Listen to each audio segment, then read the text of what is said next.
Welcome to Sooner Than Later podcast. I'm going to get straight to it. I've been stalling. I've been putting this off for a very long time. But I said if I ever did this, that I was going to do it right. I was going to keep it real. So with no further ado, I want to reintroduce to you the real me, Remy. Hope you're ready for what's next. Let's get it. Sooner Than Later podcast. Well, this is a podcast where I'm going to be real with you. I'm just about to get on here and just tell you exactly how I feel about some things. I believe it's going to provide you a lot of wisdom, a lot of insight, a lot of clarity, a lot of direction, a lot of great advice. But at the same time, it's going to be a little bit of a place where I'm going to get some stuff off my chest, where I'm going to say some things that I really feel very passionate about. And you may not agree, but it's okay. When I was thinking about the name Sooner Than Later, I was just thinking about my former clothing line, which is really my current clothing line, but that's a different conversation for another day. I'm going to tell you guys more about it throughout the season, as we are on episode number 1 right now. My clothing line Sooner Than Later is a staple, right, in the community where I'm from. It is something that I started when I was 2 years old. I'm 36 now, so this was my first baby outside of basketball, and I decided to just bring it back. I wanted to bring the merch back. I wanted to bring the brand back, the name back. I even been thinking about getting it tatted on me, which I probably will. So Sooner Than Later, it's a phrase that essentially speaks to a time frame in which we want things to happen in. And we all got something that we want to happen sooner than later, right? Like you're praying for that marriage, right? You praying for God to bless you with your future spouse sooner than later. You praying for God to bring you that money sooner than later. You praying for God to let you reach your dreams sooner than later, right? You praying for that pain to go away in your body sooner than later. Everybody got something that they want to happen sooner than later, right? And so I just thought, why not create a podcast that brings hope to the world? But I'm not going to just be on here motivating you, right? This is going to be a space that's going to be extremely authentic, a very vulnerable space, a very honest space. And the 3 talking points that you can always count on hearing here will be somewhere between God, purpose, and relationships, okay? That's what you're going to get on here. So let's get straight into it. Right now, I'm in a season where I'm just really irritated, right? I'm kind of just over it. I've been battling the lies of the enemy, the emotions, the feelings that tell you, forget love, right? Forget about love. Forget about, being married. Forget about the idea of meeting someone that is going to be able to reciprocate what you have to offer. I've been doing a lot of research on things like emotional needs. I already know a lot about love languages, but I've been even thinking a lot about just how do I don't want to rush through this. I've been thinking a lot about what I bring to the table and what is the likeliness that I will meet someone that actually can meet my emotional needs. I've been thinking about how the things that I desire are things that I've rarely met anyone that could provide in those areas. I've been thinking about how I have to do a better job of fulfilling my own cup before somebody else can fill my cup. I heard somebody once say that they were content with their life. They were satisfied with their life. That at this point, anything else that was brought into their life would just be an add-on. And I heard them say that, and I thought to myself, I cannot relate. I'd be lying if I told you if God sent me my wife right now that it would be an add-on. It would not be a freaking add-on, right? It would be a big freaking deal. That's what it would be. It would be like, oh, now I can really get to my purpose. Okay, oh, now I can really stop thinking about, these women because I'm always thinking about women because I'm always thinking about my wife. So I'm not talking about women in the sense of being a player. I'm talking about dang, would my wife look like this? Or maybe I should go for a woman like this. Oh, what do women like? What do? My mind is oftentimes thinking about these things because I know I want my wife. And so lately I've just been in a place where, I've been having, okay, if I could just be real, I've been having to fight the lies of oh, women ain't ish. You know what I'm saying?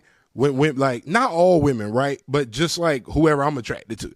I've been having to fight that lie.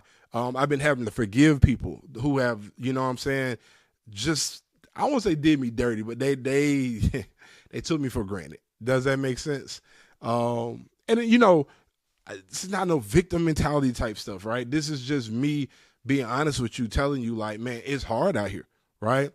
It's hard when you as a man have done the work, when you've gone to therapy, right? When you've learned yourself, you've grown in self-awareness, you have emotional intelligence, you know the word of God, right? You wake up daily and try to live out the word of God, right? You're honest, you're humble, you're transparent, you can pray. And these are all the things that society has told you as a man. If you go do these things, if you be a leader, if you get your house in order, if you blah, blah, blah, blah, blah, that's going to make you desirable. That's going to make you a catch. That's going to make you a top tier Negro. Well, here I am. And guess what? It feels like it's lies. It feels like it's all lies. It feels like I've done the work and now I'm here and I'm not meeting many other people who've done the work. And that sucks. And that doesn't feel good. And so that's what I've been wrestling with, right? And I want to share something with you that I feel like will be very helpful to you. Sometimes what you have, what you bring to the table, what you offer will not be appreciated by the person you like. I want you to think about that. Sometimes what you have, what you offer, right, what's valuable about you, what's important about you, what's significant about you, what's a gifting of yours is not going to be something that the person you like values. And that in itself can be a very scary thing because you're looking around trying to figure out why aren't you being appreciated, right? Why don't they value? Why don't they reciprocate? Well, number one, because they don't even see you. They don't see you. They don't see your value. They don't see your worth. Not because of you, but because they just don't see value and worth in what you bring. It doesn't matter if it was in you, if it was in Jill, if it was in Bobby, if it was in James, if it was in Brittany, they would not see value in it because that is not something they see value and worth in. And most of the time, the reason why a person doesn't see value or worth in something in you that does carry a lot of weight is because they have not done enough work. They have not done enough healing, right? They haven't gotten to a place of wholeness to be able to even recognize what is healthy and the importance of something that is healthy. There are so many people walking around today that are so broken, people that are so hurt, right? And they are really just looking for validation. They're really just looking for somebody to call theirs. They're just looking to find someone to have good times with, someone to catch a vibe with, someone to feel prioritized by, because the truth is that we all really just want to feel prioritized. Can we just stay right there for a second? When it comes to this whole dating relationship thing, right, this love thing, the truth is that we all really just want to be prioritized.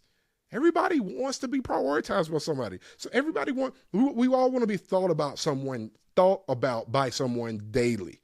We want to be thought of by someone during holidays, during Christmas, during Valentine's Day. We want to be thought of by someone on our birthday. We want to feel cherished, right? We want to feel valued. We want to feel prioritized.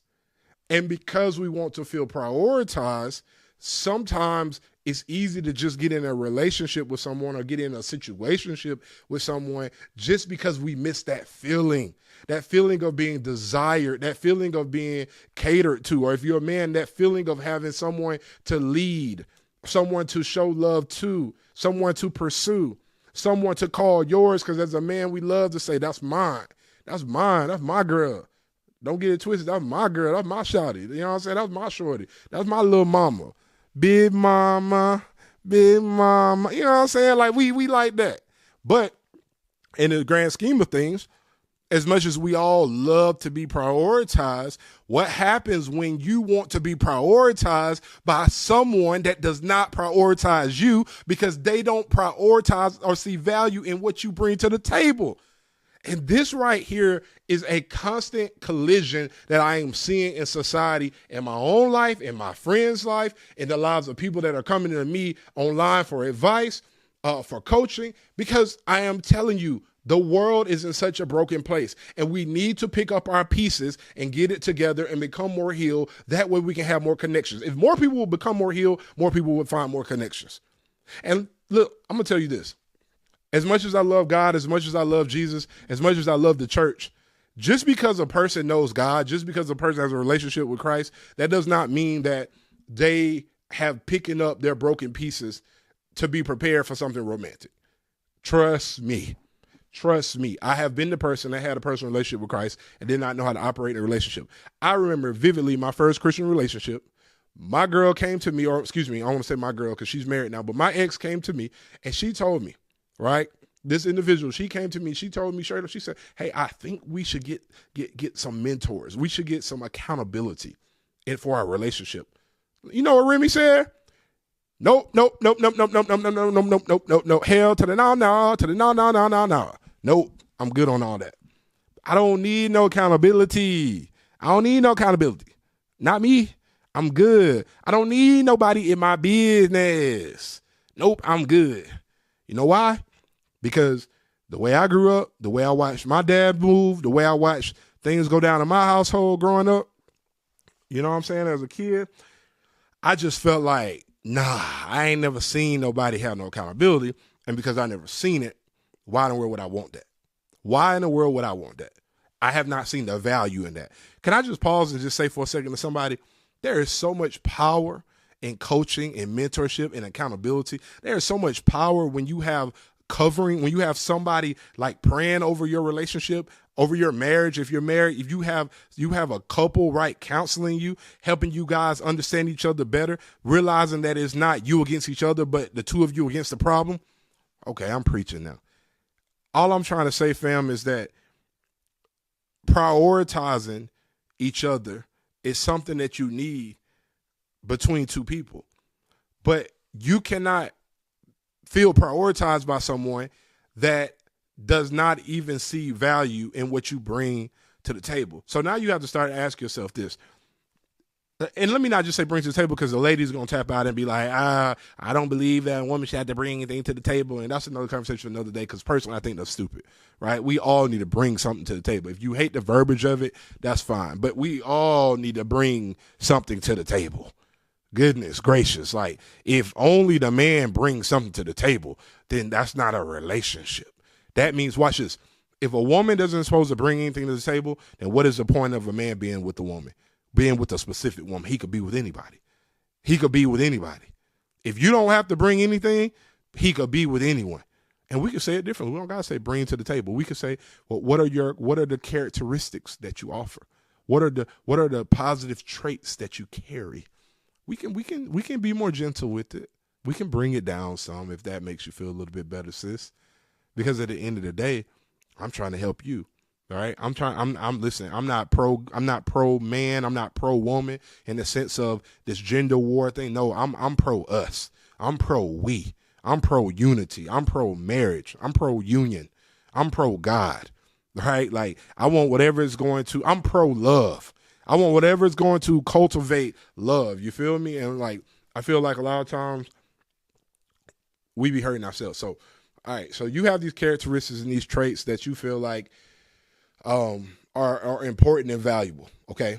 And the person that you like does not value those traits. Matter of fact, can we just be real? I don't know. Maybe I'm just talking for me. But, yo, it's a crazy thing when not only have you done the work to heal, to grow, to change, but you bring these things, like you are these things, and people, like the person that you're engaged with, the person that you're dating, the person you're in a relationship with, the person you're married to, they do not need what you bring. They're going to take it, though.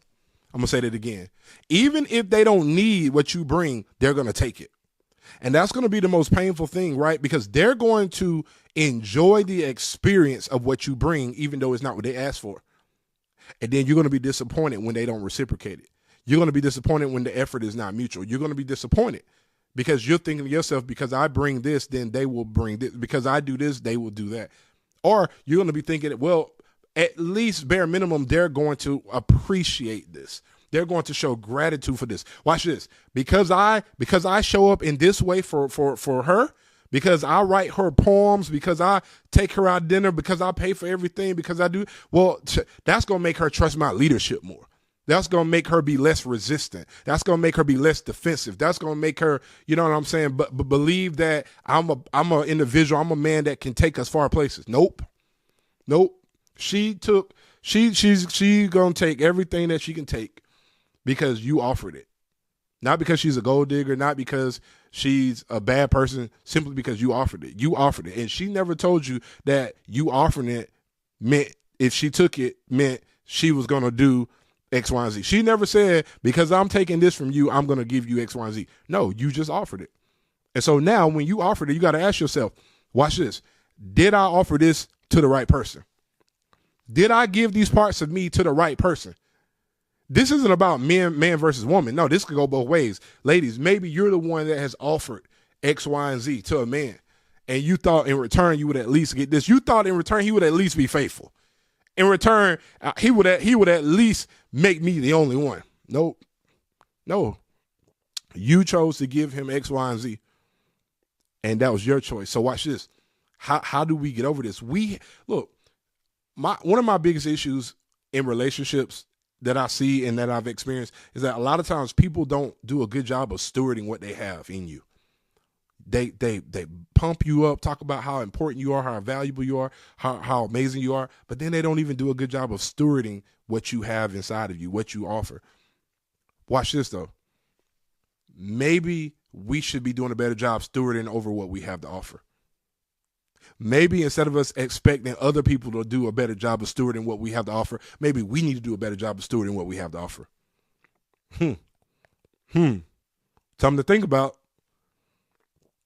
Because maybe the real issue is that we need to heal and grow in self-worth to recognize that what we have to offer is so unique, so powerful. I'm going to say it again, so powerful. I'm going to say it again, so powerful. It's so powerful. I'm going to sit up on here because I'm feeling something. Let me say this to you real quick. I don't know who needs to hear this. Look at me. What you have in you is so powerful that you cannot afford to keep giving it to just anyone. You have to recognize all that you have been through, all that you have experienced, all that you have overcome, and you must accept that what you have is not something that could just be put in the hands of a pretty face, of a handsome face. No, it is special. It is unique. It is purposeful. It is God-bred. Therefore, it has to be put in hands that have put their heart in the hands of God. Like I always say this quote, I say, you can't put your heart in the hands of someone who has not put their heart in the hands of God. And so recognize what you need. Recognize the red flags. Recognize what you cannot tolerate anymore. You cannot afford to, because it costs you your peace every single time that you compromise. And I feel like as we go into 2025, or when you're watching this, I'm pretty sure it's going to be 2025, you have to understand that what you have is something that you worked hard to get. You didn't just wake up like this. You went through some things to become this person. And so why would you just let anyone have access to you?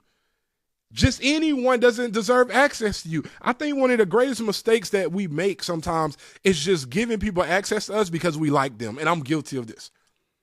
And we're saying, God, I believe that you can bring me my person sooner than later. Can I be honest? Some of us are blocking our own blessings because God keeps changing the locks, right? And we keep changing them back. God keeps changing the locks and we keep changing them back. And we're saying, Lord, I want my person to come sooner than later. And God is saying, will you stop changing them locks sooner than later? Better yet, will you stop not trusting me sooner than later? Right? Will you start believing that I know what's best for you sooner than later? Because then I can bring you your person sooner than later. Then I can bring you a godly spouse sooner than later. Then I can bring you your joy back sooner than later.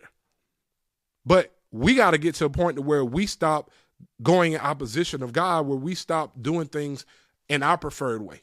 And there's a lot of reasons why we do things our preferred way, right? A lot of reasons. Lust, one of the easiest reasons why we can find ourselves going in the opposite way of God.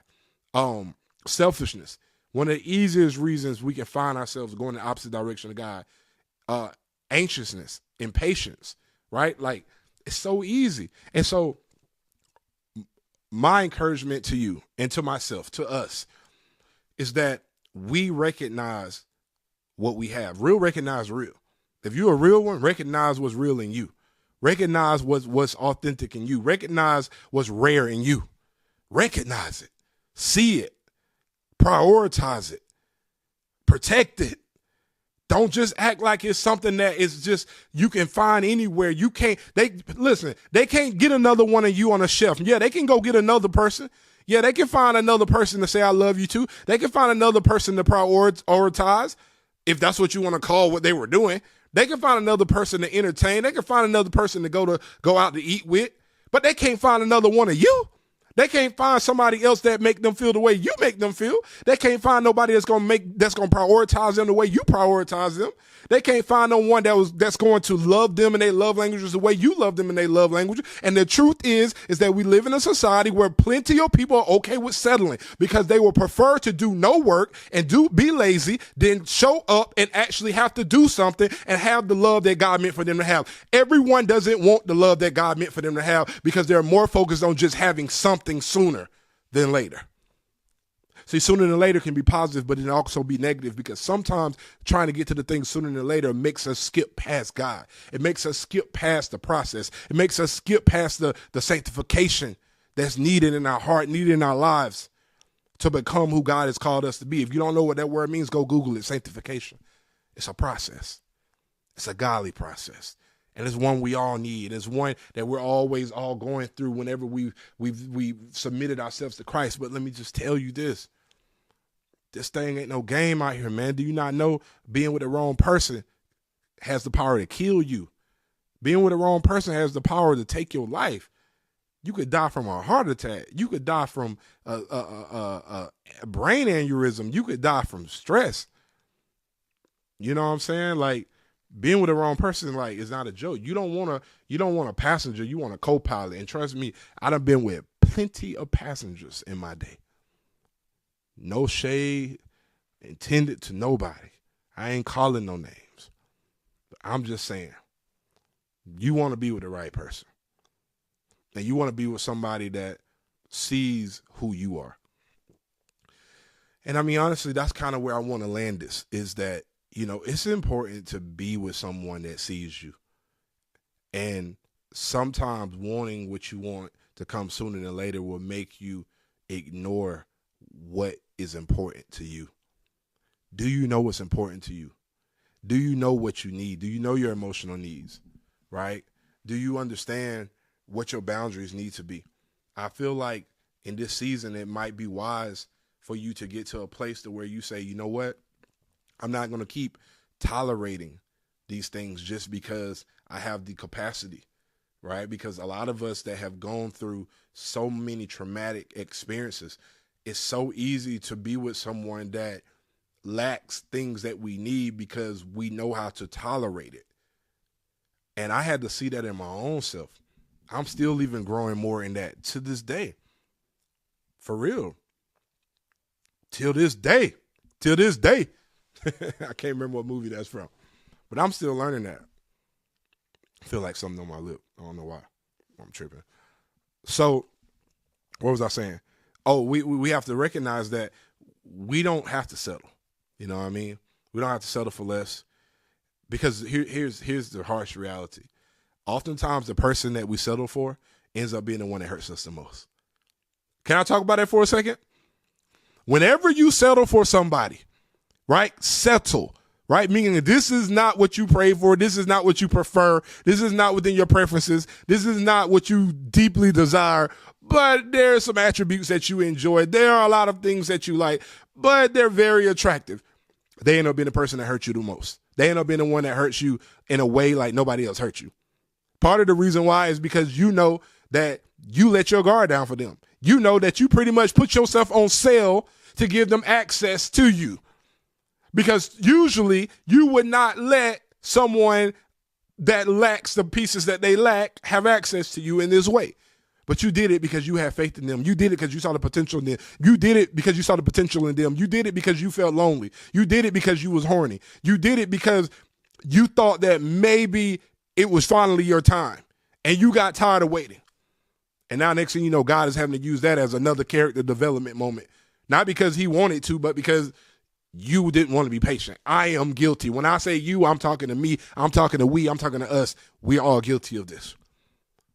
My old therapist, she told me one time, she said, stop saying I do in your heart before you say I do at the altar. Meaning that oftentimes I would be like giving a female wife treatment, wife access to me, wife plans, wife tendencies, wife intentionality, right? I'm showing up like this is my wife, and she not my wife. She not even my girl. We in the talking stage. Why? Because I was impatient. I was horny. I was attracted to her deeply. I'm trying to hurry up and get married. And I don't think getting married, faster than culture normally does is a bad thing, but I do think we have to know the difference between wanting to move at an efficient pace versus trying to rush. And sometimes when you do things in a certain way that's not God's will, it'll feel like it may go through, only for you to find out later that, if I'm just be real, what I've come to find out is that sometimes people will take your efforts and they will go with the flow of your efforts because they enjoy how your efforts make them feel about themselves. They enjoy how your efforts make them feel about themselves. And so they will take, and you will look up one day and you will feel drained, because you will quickly realize that all you've been doing is giving. All you've been doing is pouring, and that nobody hasn't been pouring into you. And now you start to feel resentment. Now you start to feel like, dang, like when is my time going to come? Right? Waiting on God is not easy. Waiting on God is hard. It is so challenging to wait on God's timing, whether it's in relationships, whether it's in your job, your career field, whether it's in your business, right? Whether it's in healing in your body. Waiting on God is hard. It is challenging. But my prayer for you today, for us today, is that we will get better at waiting on God. Not that we will become perfect at it. Not that we will always get it right, but that we will get better at it. Because his timing is the best timing. And even saying that doesn't even feel true to me right now in this season. I told you this is going to be a vulnerable podcast. I'm going to be real with you. Saying right now that God's timing is the best time, it doesn't feel like a true statement to me right now. I feel like here I am, another year, and there are so many things that I've been saying I was going to do, I've been saying was going to get done, that I still have not achieved, I still have not obtained, I still have not seen. But yet I'm still here standing saying, waiting on God's timing is the best timing. Can I be real with you? I have to say that. Because there's been too many things I've tried to do in my own strength. There's been too many things I've tried to do by myself. There's been too many things I've attempted to do, and I kind of sensed that maybe it wasn't God. And guess what? It didn't work. It didn't work. And so if I've tried several things in my life without God and it didn't work, then I can't help but believe that waiting on God is the best thing to do. That's just math for me. That's not my feelings talking. That's not my emotions talking. That's not my preferences talking. My preferences do not say wait on God. My feelings do not say wait on God. My heart does not say wait on God. But my experiences say wait on God. My faith says wait on God. My Bible says wait on God. God says wait on God. So I can't trust my preferences and my emotions and my feelings, because they don't get the last word. At least not on purpose. At least not with my cosign. If they do get the last word, it's with me knowing that they did, and I feel some sort of way about it, because I know that probably is not the right way to go. Waiting on God isn't easy. But I do believe that he will do it sooner than later. And that when he does it, it will be better than anything that we could have thought of, better than anything that we could have, imagined. That's what the scripture says, that it would be better than anything we could have hoped for or imagined. You know what I'm saying? I mean, I like to believe like, if God can do something greater than my imagination, wow, let's get it there. And I've seen him do it in my life. I can tell you story after story where I've seen him do it. But all I know is that this thing called life is not easy, and that we in it together. And I just pray that as you become a part of this community sooner than later, that your faith will be increased, your hope will be increased, that your prayer life will be increased, that you will become more self-aware, more at peace with vulnerability and transparency, as I will lead by example to be transparent and vulnerable with you guys, in hopes that as I share transparently, it will help you feel more comfortable in your own skin, in your own circumstances. I want you to be able to say out loud, like, I'm with the wrong person and I know it. I want you to be able to say out loud, like, listen, I struggle with lust.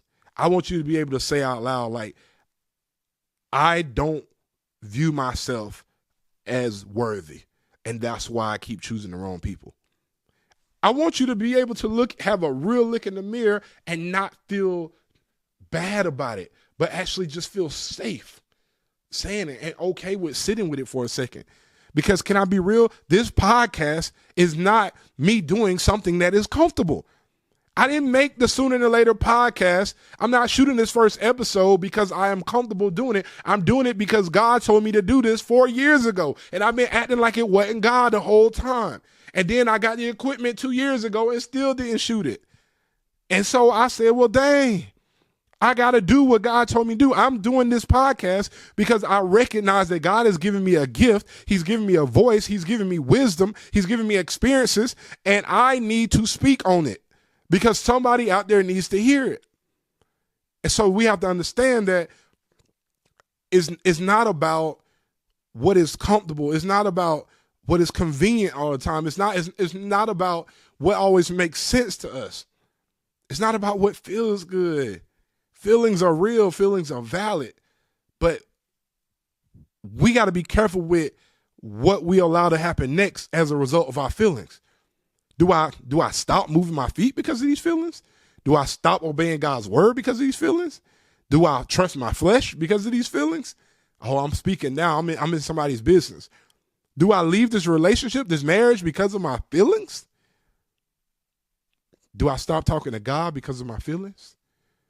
Do I never start because of my feelings? Feelings have to be something that we review, something that we process, something that we consider, something that we think about, something that we recognize. But we have to know when to let the feelings go and grab on to the faith. Sometimes we have to put the feelings down to pick up the faith. Sometimes you can hold both at once, but oftentimes you got to put one down to pick the other one up. I don't know. It's hard. It's hard, man. It's hard. It's hard wanting what you want and it not coming when you want it. It's hard praying for something and feeling like God still hasn't answered your prayer. It's hard looking around, watching other people get married, watching other people get promotion, watching other people get the car, other people get the home, and you still sitting there in the same spot you was in last year, the year before, 3 years ago, 2020, 2019. It is challenging. I am not here trying to make it seem like what you are going through or what you have been through is small. I'm not here to minimize your pain. I'm just here to maximize our God. And like I said before, as I sit here before you, there are things that I feel towards God that, it's not pretty. It's not pretty. It's not pretty, but just because things don't look or feel pretty with God, that don't mean that he's not still a pretty big God. You feel me? So that's funny. That's what I was going to call the podcast initially was, you feel me? You feel me? But Sooner Than Later podcast, we here now. Trust and believe that you can count on us to be here every single week, maybe even twice a week sometimes. And I just want you to know, I want to leave you with this today. My prayer for you is that whatever you are going through, wherever you are in life, that God will move the mountain sooner than later in your life. I don't know what that mountain is. I don't know how depressed it has you. I don't know how anxious it has you. Right now, as I'm making this podcast, I have been dealing with severe anxiety. And I have not dealt with severe anxiety in years. So trust me when I tell you I get it. It is not an easy life that we out here trying to live. But what is for sure is that when God moves, his moves count the most. God doesn't make moves that don't count. God doesn't make moves that the enemy can counter. God doesn't make moves that are not impactful. And so I'd rather experience the move of God than moves for myself that don't create anything significant at all, and all it does is waste energy. And so I encourage you to stop wasting energy. Stop wasting energy trying to figure it out on your own. Stop wasting energy trying to push through the process instead of just letting it happen. Sometimes I feel like it's so easy to get so caught up in trying to get to the spot, trying to get to the destination, trying to find, you know what I'm saying, the arrival point, that we forget to just drive, right? Like, God will show you where to park. God will show you what's for you. God will show you what belongs to you. But sometimes he just wants us to drive and trust that while we're just driving and lending our ears to him, that he will give us direction. He will give us clarity. But it's hard to do that when you are living on your own timeline, because you're thinking to yourself, I should have already gotten this position because I work harder than so-and-so. I should have already been married because I've done more healing than so-and-so. I should have already bought the home because how can I be the only one in my family that doesn't own their own house? Like, I don't know. You know, my little brother got married earlier this year. Congratulations to Booney. Shout out to Booney and Marley. And he got married, and like, I ain't gonna lie, like, it hit me. And you trust and believe. My grandparents, both of my grandmamas, like, I lie to you not. I cannot make it so. Both of my grandmamas said the same thing to me. They both said, man, you let Booney pass you, didn't you? You let Josh pass you. You let him get ahead of you, didn't you? Man, I didn't think he was gonna beat you. That's exactly what I said. Man, he beat you, didn't he? I felt that. Ouch. It stung a little bit. But at the same time, it's like, I ain't sweating that. You feel me? Like, I sweated it for a moment, but I ain't sweating it now. But I sweated it for a moment. It felt some type of way for a minute. We 6 years apart. I feel like I'm supposed to be that example. I feel like I should have been married. I feel like I should have at least even had a kid by now. But, you know, it's not how it happened. And all of it is not on God, because there are many years where I was BSing, doing stuff that I shouldn't have been doing, living a way I shouldn't have been living. And, okay, that had to delay something that God had planned. And I think sometimes that's half of our problem, is that we don't like to take into account and take accountability and take ownership for the aspects of our life that's really on us. I'm not saying that it's on me 100% why I'm not where I want to be now. But what I am saying is that you can't tell me all those years where I was playing games, sleeping around, doing my thing, out there running the streets, that those are not precious years that God would have used to go ahead and bring sanctification to my life, to work things out of me, to work through me, and to just try to create some edification within my life. But no, like, I was doing my thing.